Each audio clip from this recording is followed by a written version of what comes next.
ملکہ صحرا series episode 1 پراسرار وجود قسط نمبر 30۔ نادر شاہ نے دلچسپی کی نظر سے لڑکی کو دیکھا، پھر مسکرا کر بولا، جی ہاں، آپ نے ٹھیک پہچانا۔ تو ذرا نیچے تشریف لے آئیے، بہتر ہے۔ نادر شاہ نے سوئچ آف کیا اور دروازہ کھول کر نیچے اتر آیا۔ عرشی نے سر سے پاؤں تک اس کا جائزہ لیا اور بولی، لگتے تو شریف خاندان کے ہیں، مگر کیا کہا جا سکتا ہے، دولت اب ہر گھر میں پہنچ چکی ہے۔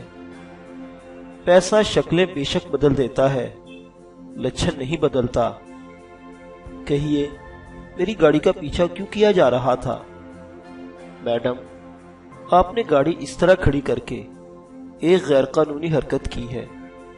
آپ کو اندازہ ہے کہ اس طرح حادثہ بھی ہو سکتا تھا۔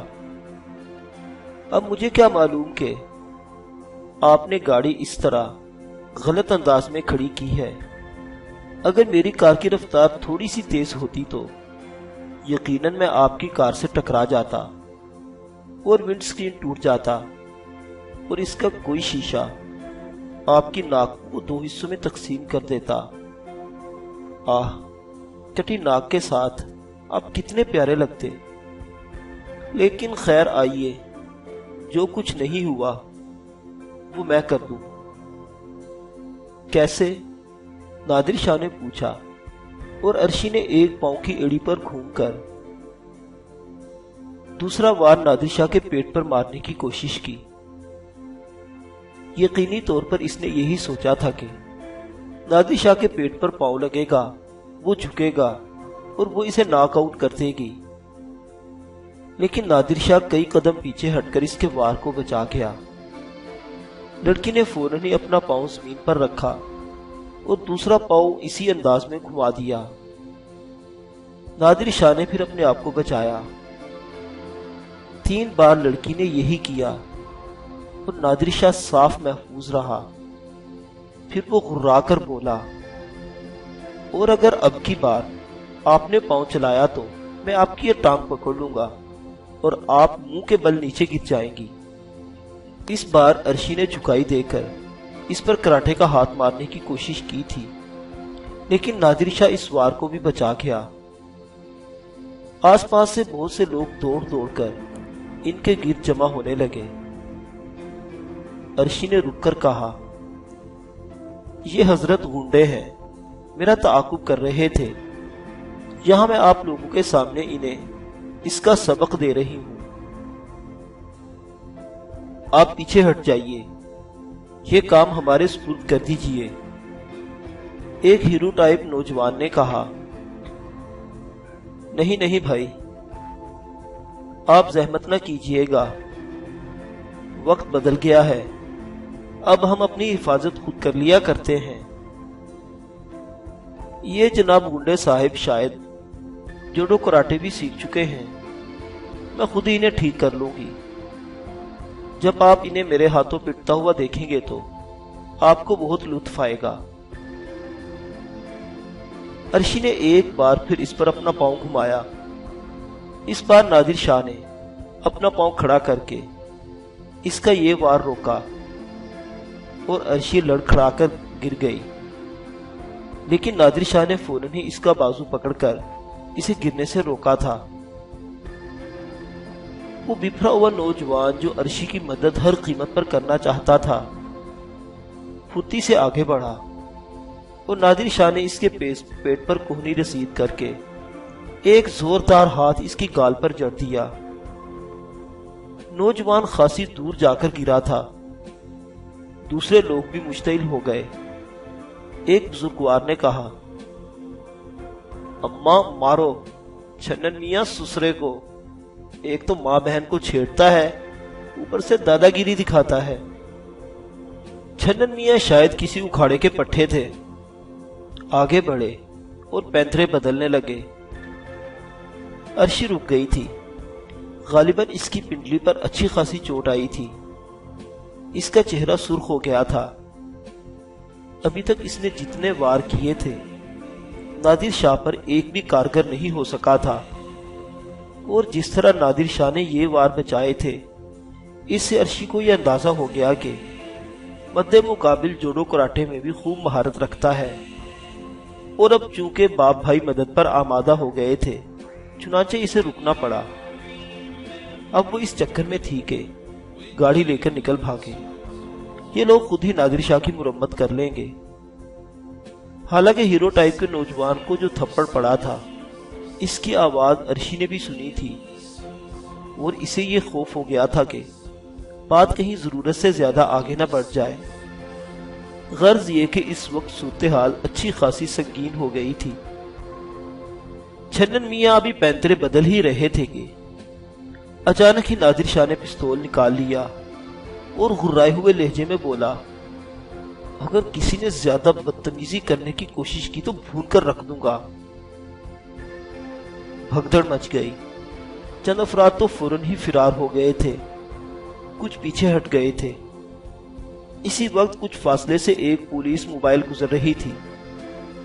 کسی صاحب نے چیخ کر کہا، پولیس کو بلاؤ، پولیس کو بلاؤ، خون ہونے والا ہے، دہشت گردی ہو رہی ہے، خون ہونے والا ہے، اماں ذرا پولیس کو بلاؤ۔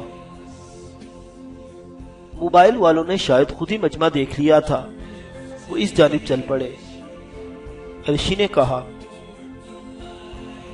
آپ لوگ میری گواہی دیجئے گا، میں قسم کھا کر کہتی ہوں کہ یہ گنڈا بہت دیر سے میری گاڑی کا پیچھا کر رہا تھا، پتہ نہیں کیا چاہتا ہے۔ موبائل قریب پہنچ گئی، یہ نادر شاہی کے تھانے کی موبائل تھی۔ ایسا ہی شہزاد آگے ہی ڈرائیور کے ساتھ بیٹھا ہوا تھا۔ پولیس کے جوان گاڑی سے نیچے کود گئے، شہزاد بھی نیچے اتر آیا اور ہاتھ میں پکڑی چھڑی ہلاتا ہوا بولا، کیا ہو رہا ہے یہ؟ کیوں مجمع جمع کر رکھا ہے؟ پھر جملہ پورا بھی نہیں ہو پایا تھا کہ اس کی نظر نادر شاہ پر پڑی۔ پولیس کے جوانوں نے بھی شاید نادر شاہ کو دیکھ لیا تھا، سارے کے سارے اٹینشن ہو گئے۔ ایسا ہی شہزاد نے سلیوٹ کیا اور آس پاس کھڑے ہوئے لوگوں کے چہرے اتر گئے۔ خود عرشی کی کیفیت بھی خراب ہو گئی، وہ ہونک سی نظر آنے لگی۔ شہزاد 2 قدم آگے بڑھ کر بولا، سر کیا قصہ ہے یہ؟ ان خاتون کو موبائل میں بٹھا کر تھانے لے کر آؤ، ایک سپاہی سے کہو کہ ان کی گاڑی لے کر تھانے پہنچ جائے۔ نادر شاہ اپنی کار میں آ بیٹھا اور سامنے سے گاڑی ہٹ جانے کا انتظار کرنے لگا۔ موبائل سے اترنے والے ایک سپاہی نے فوراً ہی گاڑی سٹارٹ کی۔ عرشی نے موبائل میں بیٹھنے سے گریز کیا تھا اور غرا کر بولی، یہ کیا بدتمیزی ہے؟ تم لوگ مجھے جانتے نہیں، ایک ایک کا دماغ درست نہ کرا دوں تو عرشی ہدایت اللہ نام نہیں۔ دیکھیں میڈم، اپنی عزت اپنے ہاتھ میں ہوتی ہے، آپ خود موبائل میں بیٹھ جائیے تو زیادہ اچھا ہوگا، ورنہ کیا فائدہ، ہم آپ کو اٹھا کر اندر پھینک دیں گے، کیا عزت رہ جائے گی آپ کی؟ ٹھیک ہے چلتی ہوں، لیکن تم لوگ اپنی موت کے دن گن لو۔ جی بہتر ہے، آپ ان کا حساب ہمیں اندر بیٹھ کر بتا دیجئے گا، شہزاد نے کہا، اور عرشی کھٹ کھٹ کر کے چلتی ہوں موبائل میں جا بیٹھی۔ مجمع تو پہلے ہی کھسک گیا تھا۔ جب اس نے پولیس والوں کو اس گنڈے کو سلیوٹ کرتے دیکھا تو مجمع کے خیال میں 2 ہی باتیں ہو سکتی تھی، یا تو وہ کوئی بڑا پولیس افسر ہے، اور اگر پولیس افسر نہیں تو کوئی بہت بڑا گنڈا ضرور ہے۔ اب اتنے بڑے گنڈے کے سامنے کھڑے رہنا جتنا خطرناک ہو سکتا ہے سبھی جانتے تھے۔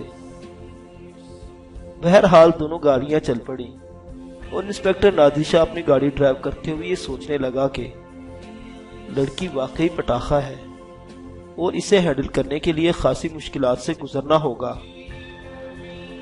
نوبت اس حد تک شاید نہ پہنچتی، لیکن عرشی ہدایت اللہ نے خود ہی بہت زیادہ مستعدی کا ثبوت دے ڈالا تھا۔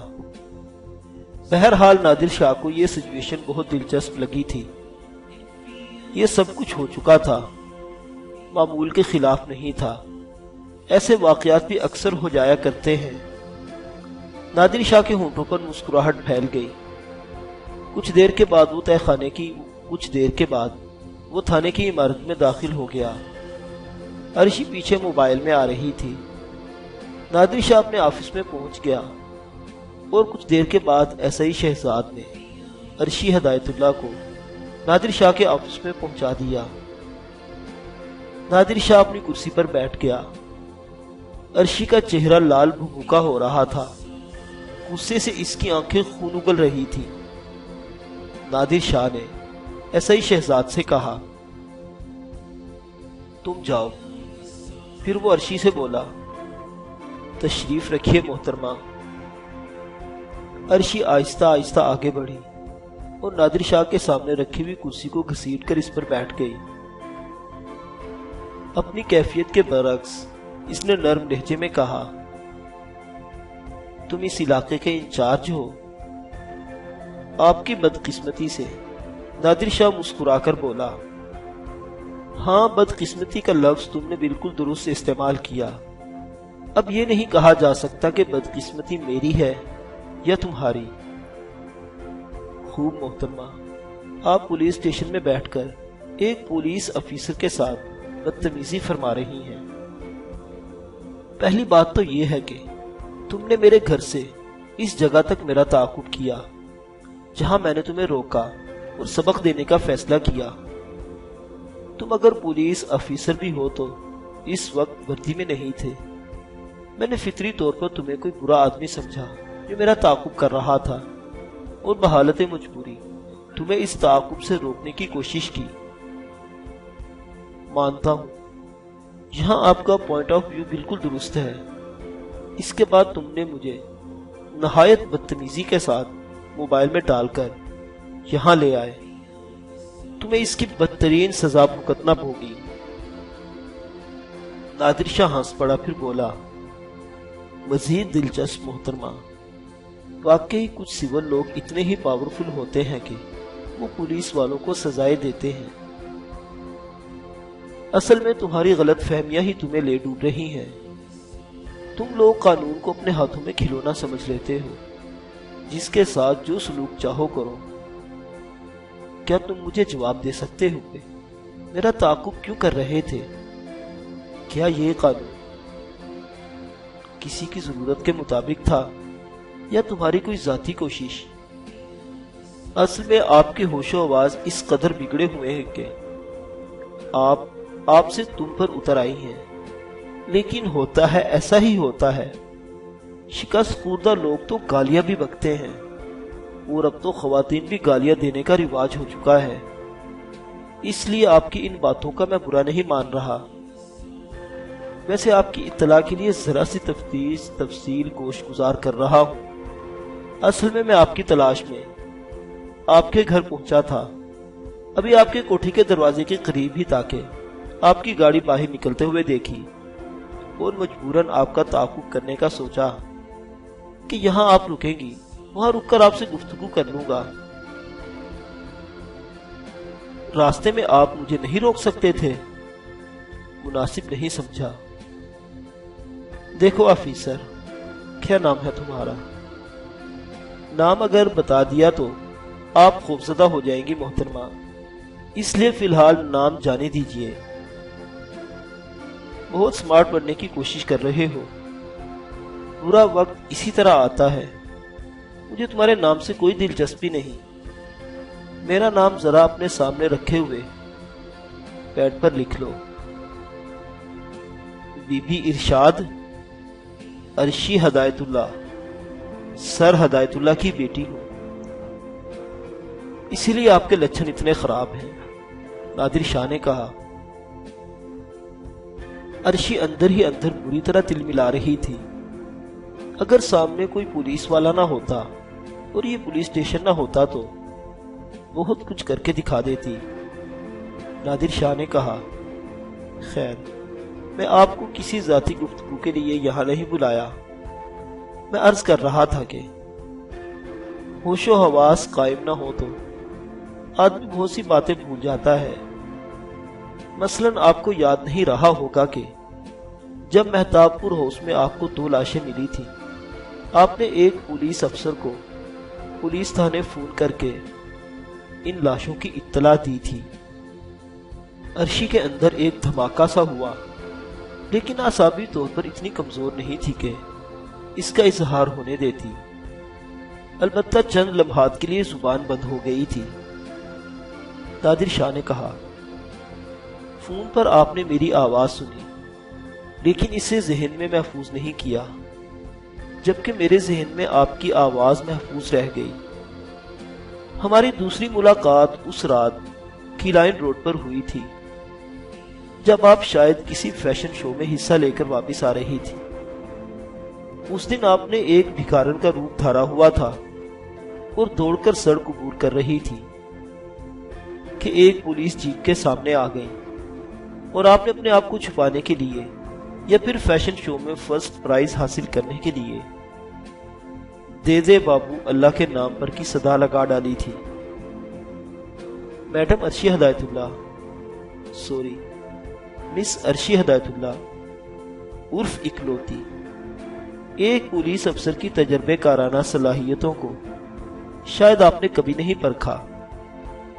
آپ کی دونوں بار کی آواز میرے ذہن میں نقش ہو گئی، اور شاید اس کی وجہ یہ بھی ہے کہ آپ کی آواز بہت دلکش ہے۔ عرشی نے اتنی دیر میں اپنے آپ پر قابو پا لیا تھا۔ صورتحال بہت سنگین معلوم ہوتی تھی، اور اگر اسے ذہانت سے کنٹرول نہ کیا گیا تو مشکلات کا سامنا کرنا پڑے گا۔ اس نے کہا، اصل میں سارے کا سارا نظام ہی ناقص ہے۔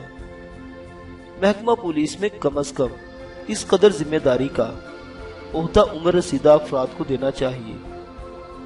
عام قسم کے ناتجربے کار لڑکے پولیس آفیسر بنا دیے جائیں اور وہ ایسی ہی بے تکی حرکتوں کے مرتکب ہوتے ہیں۔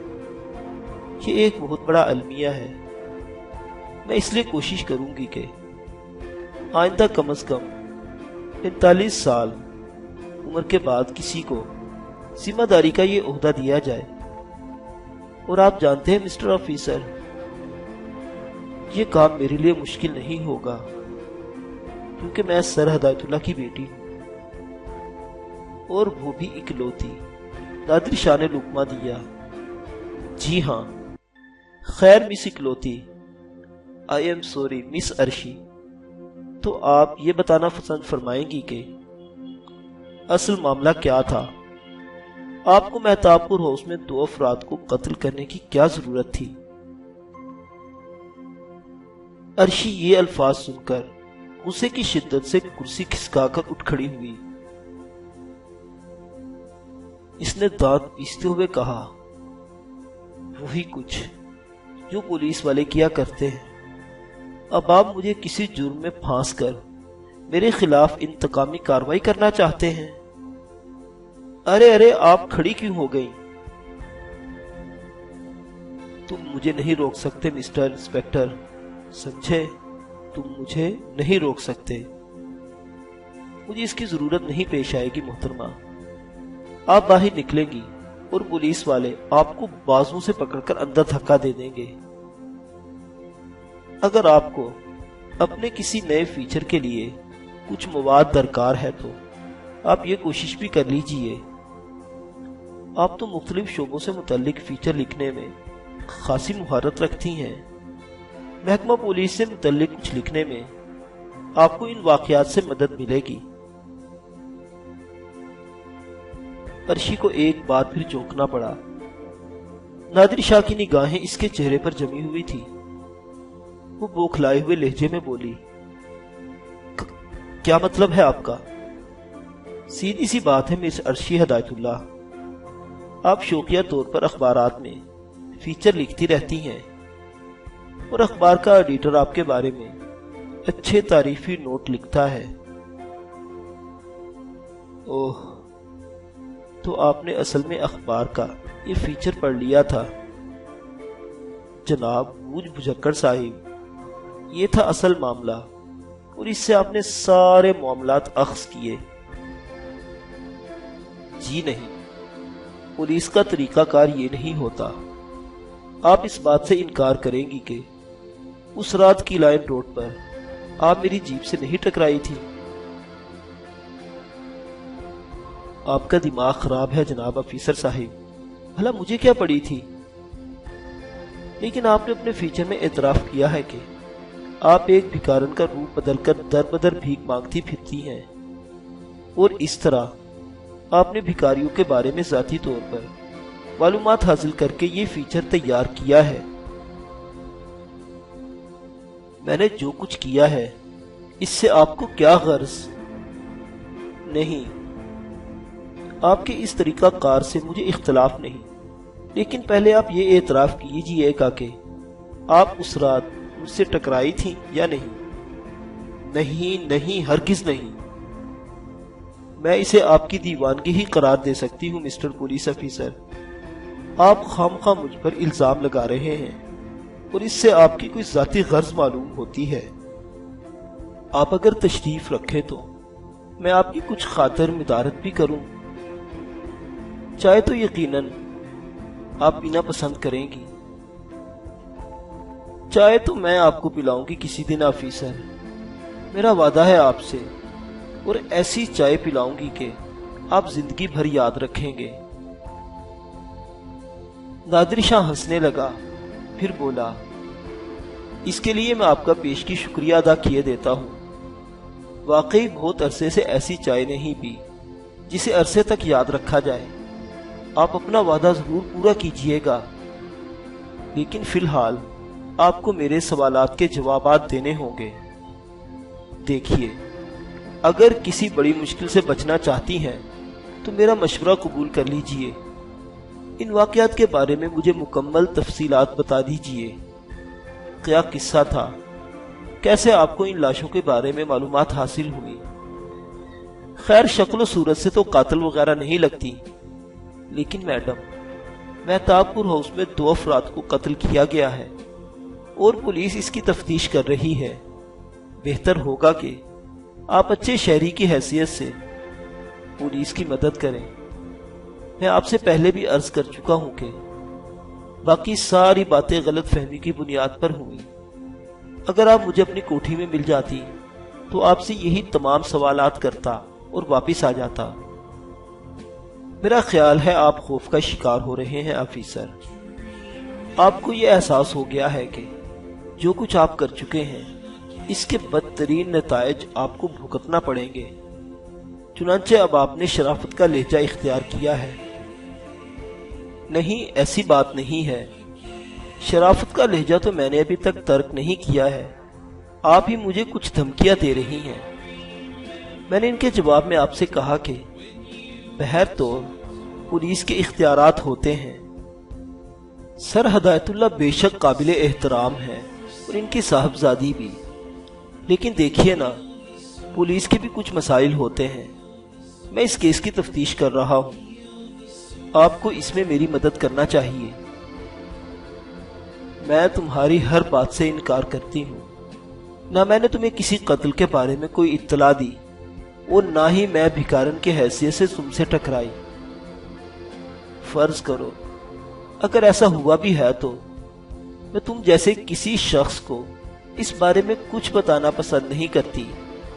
تم مجھے جس طرح چاہو مجبور کر لو، کیا سمجھے؟ میڈم، میں بہت کچھ کر سکتا ہوں، آپ میرے اختیارات کو چیلنج نہ کریں۔ پھر آپ کو سمجھا رہا ہوں کہ میں آپ کو اطمینان سے لاک اپ میں بند کر دوں گا اور اس وقت تک بند رکھوں گا جب تک آپ زبان نہیں کھول دیں گی۔ اور اس کا نتیجہ جانتے ہو؟ رشی نے دانت پیس کر کہا، کیا ہوگا؟ تم اس نوکری پر قائم نہیں رہ سکو گے۔ میرے ڈیڈی تمہیں در بدر بھیک مانگنے پر مجبور کر دیں گے۔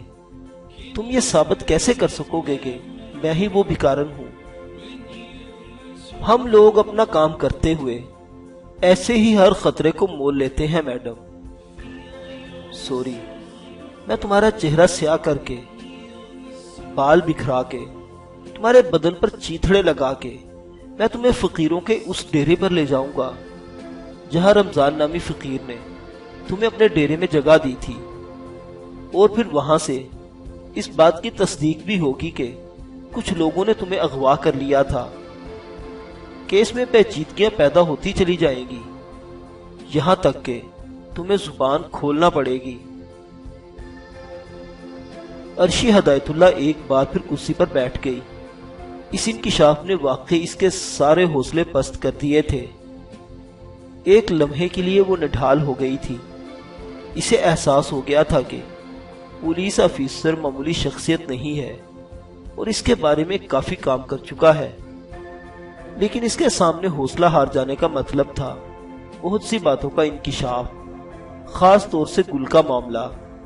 اگر عام حالات ہوتے اور یہ پولیس افیسر اس کے سامنے آتا، مفاہمت کی فضا ہوتی، تو شاید وہ اس کا سہارا حاصل کر لیتی۔ کوئی جرم تو نہیں کیا تھا اس نے، اپنا کام کر رہی تھی اور کرتی رہتی تھی۔ اب یہ سب کچھ جو پیش آ گیا الگ نوعیت کا حامل تھا، لیکن اب تک کے جو حالات رہے تھے اور جس طرح افیسر اس کے ساتھ پیش آیا تھا، اس سے عرشی کی جو بے عزتی ہوئی تھی وہ اسے برداشت نہیں کر پا رہی تھی۔ چند لمحات وہ اپنے ذہن پر قابو پاتی رہی، پھر اس نے کہا، افیسر تم میرے اوپر کوئی بھی الزام لگا لو، مجھے لاک اپ میں بند کر دو، ٹھیک ہے۔ پولیس ایسے کام کرتی رہتی ہے، کسی بھی بے گناہ کی عزت اچھالنا اس کے لیے کوئی مشکل بات نہیں ہوتی، لیکن میری بھی ایک بات دل سے تسلیم کر لو، تم مجھے قتل تو نہیں کر دو گے، زیادہ سے زیادہ یہاں بند رکھو گے، بالآخر تمہیں مجھے چھوڑنا پڑے گا، اور جب بھی میں تمہارے چنگل سے نکلنے میں کامیاب ہوئی تو تمہیں ایسا مزہ چکھاؤں گی کہ زندگی بھر یاد رکھو گے اور بھول نہیں پاؤ گے۔ گویا آپ مہتاب پور ہاؤس میں ہونے والے دوہرے قتل کے سلسلے میں پولیس کی کوئی مدد کرنا نہیں چاہتی۔ ٹھیک ہے مس عرشی ہدایت اللہ، آپ یہ بات تسلیم کر چکی ہیں کہ آپ کو لاک اپ میں بند کر دینا میرے لیے مشکل نہیں ہے۔ جو کام میرے لیے مشکل نہ ہو وہ میں نہیں کرتا۔ مشکل پسند آدمی ہوں، مشکل کام کرنے کا شوقین، لیکن تم نے مجھے چیلنج کیا ہے کہ تم مجھے در بدر بھیک مانگنے پر مجبور کر دو گی۔ بہرحال مہتاب پور ہاؤس میں ہونے والی واردات کا پتہ تو کسی نہ کسی طرح چل ہی جائے گا، اور تمہارا اس سے کوئی تعلق نکلا تو تمہاری گردن کسی طور نہیں بچے گی، لیکن تم جیسی نوعمر لڑکی کو میں اس کا موقع ضرور دوں گا کہ تم میرے خلاف کچھ کرو۔ جا سکتی ہو اب، اور ہاں میرا نام تم بھی ذہن نشین کر کے جاؤ، نادر شاہ ہے میرا نام، سمجھی؟ درانی نہیں ہوں، لیکن دلی لوٹنا جانتا ہوں۔ اوکے، خدا حافظ، جاؤ، گیٹ آؤٹ۔ نادر شاہ کی آواز میں غراہٹ پیدا ہو گئی۔ عرشی ایک لمحے اسے پھٹی پھٹی آنکھوں سے دیکھتی رہی اور اس کے بعد تیزی سے واپسی کے لیے مڑ گئی۔ اس کا رواں رواں غصے سے کانپ رہا تھا۔ اتنی بے عزتی شاید کبھی اس کے تصور میں بھی نہیں آئی تھی۔ وہ باہر نکل آئی۔ تھانے کے احاطے میں اس کی کار کھڑی ہوئی تھی۔ ایک کانسٹیبل سے اس نے پوچھا، کار کی چابی کہاں ہے؟ ہیڈ محرر کے پاس، لے کر آؤ، وہ دھاڑ کر بولی، اور سپاہی مسکرانے لگا۔ کوئی بد زبان اور بے باک آدمی تھا۔ کہنے لگا، کیا انچارج صاحب نے تھانے داری آپ کو دے دی ہے میڈم؟ انتظار کریں، انچارج صاحب سے پوچھ لوں۔ عرشی دانت پیسنے لگی۔